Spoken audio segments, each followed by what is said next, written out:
Some of you don't really understand the reason behind President Trump's recent intervention in the Christian genocide happening in Nigeria. Many people saw the headline, but very few know the deeper reason why the United States and the world are finally stepping in. Let's start from the beginning. Over the last decade, America has been Nigeria's biggest international security partner. Washington has supplied drones, bomb kits, fighter jet upgrades, and intelligence worth billions of dollars. The idea was simple: help Nigeria defeat Boko Haram and its offshoot, ISWAP. Just this year, the US approved another $346 million arms package for Nigeria. Precision bombs, missiles, and targeting systems meant to strengthen the Air Force. Before that, there was the sale of 12 Super Tucano aircraft worth $500 million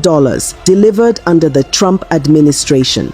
Add that to years of counterterrorism training, logistics support, and humanitarian funding. On paper, Nigeria should by now have one of the most battle-ready armies in Africa. But what's the result? The killings continue. Entire villages still get wiped out in Plateau, Benue, Kaduna, and Borno.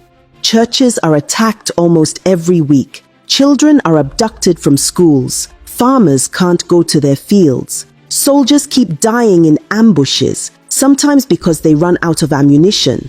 So America is asking the same question many Nigerians have been asking quietly for years. Where is all the money going?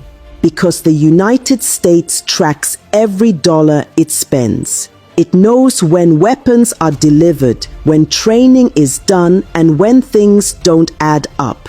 Intelligence reports show that despite billions invested, Nigeria's security forces remain under-equipped, under-motivated, and deeply compromised. And that's the root of America's frustration.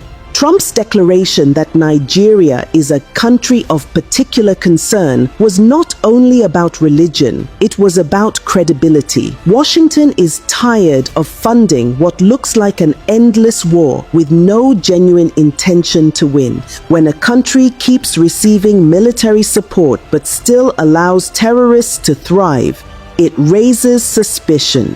When attacks follow the same pattern, Christians targeted in their villages, priests kidnapped, worshippers slaughtered in churches, and there's still no serious response, the world begins to wonder whether the violence is being quietly tolerated. That's why Trump's words hit so hard. They are killing record numbers of Christians in Nigeria, and I will not allow that to continue. Those weren't diplomatic words. They were words of anger, frustration from a government that's been watching Nigeria repeat the same cycle for over a decade. And now, America isn't alone. The Canadian Parliament has discussed the killings. British lawmakers have questioned why Nigeria still receives military aid. The European Union has called for independent investigations into attacks that Nigerian authorities call herder-farmer clashes. But let's be honest, how many times can something happen before we stop calling it coincidence? When the victims are repeatedly Christian villages, burned churches, murdered priests, the pattern speaks for itself. The tragedy here is that Nigeria's leaders still act as though these warnings are insults instead of wake-up calls. The official response to every global concern is always the same. They don't understand our security complexities, but the world understands enough to see the truth. The same corruption that destroyed the economy has infected the military. Procurement scandals, ghost soldiers, stolen allowances, even reports of weapons meant for the front lines ending up in the hands of terrorists. That's why the war never ends, because every bullet fired is another contract renewed. Every attack becomes another excuse to demand funding. The war has become an industry, and peace would ruin business. So when America sends weapons worth hundreds of millions and still sees villages burning, The anger is justified. No country, no matter how wealthy, wants to fund failure. And this is where it becomes expository.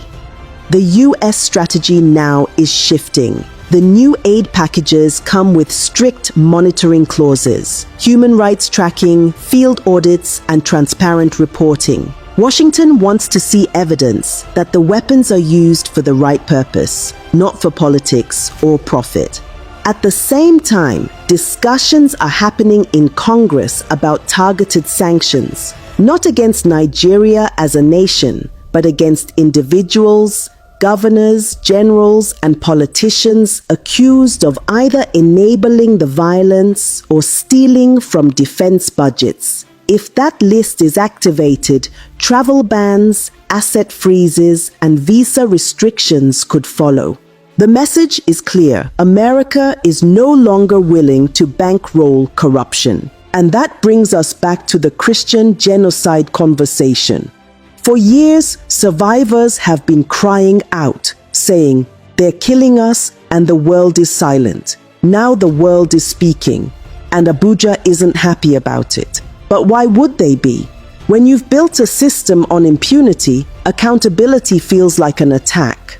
Let's not forget what happened in 2021, when the US first considered putting Nigeria on the country of particular concern list. The Nigerian government lobbied hard to be removed. They promised reforms, new security strategies, new appointments, yet here we are. The killings not only continue, they've spread.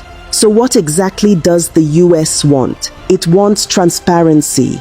It wants Nigeria to prove that it's genuinely fighting terrorism, not managing it.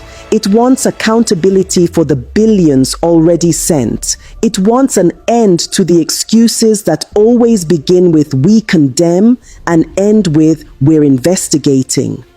And let's be fair, America's concern isn't purely moral, it's strategic. An unstable Nigeria threatens the entire region. The Sahel is already on fire. Mali, Niger, Chad, and extremist networks are growing. If Nigeria falls deeper into chaos, the whole of West Africa becomes vulnerable. That's why Washington is acting tough.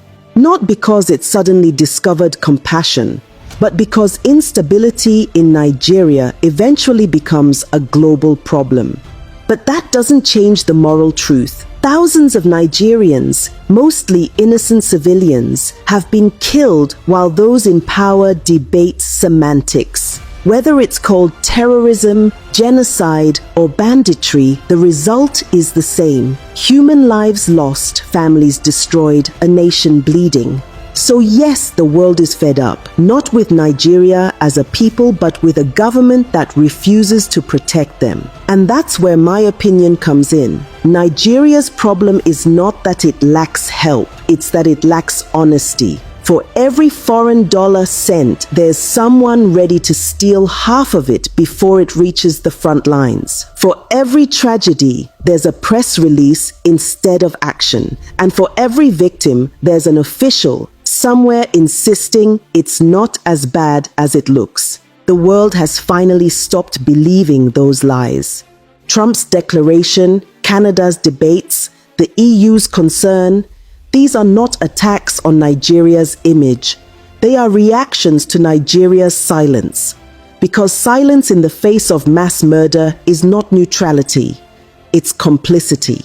So where does this leave us? If Nigeria continues on this path, the consequences won't just be diplomatic. Sanctions could cripple international trade. Military partnerships could be suspended. And the elite who once flew freely around the world may suddenly find themselves grounded, both literally and politically. But there's another possibility, the one most Nigerians hope for, that this global attention forces change. That the government finally wakes up and realizes the world is no longer watching quietly. That the billions meant for defense finally go where they belong, to soldiers, to intelligence, to rebuilding the lives of those left behind.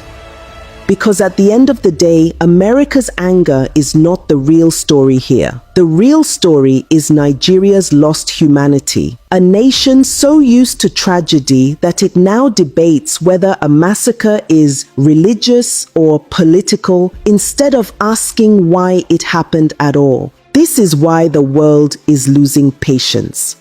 If Nigeria doesn't change course soon, the pressure from abroad will only intensify. Sanctions will follow, investigations will deepen, and foreign aid will come with stricter conditions. But it shouldn't take foreign threats to make our leaders act. It should take conscience. It should take shame.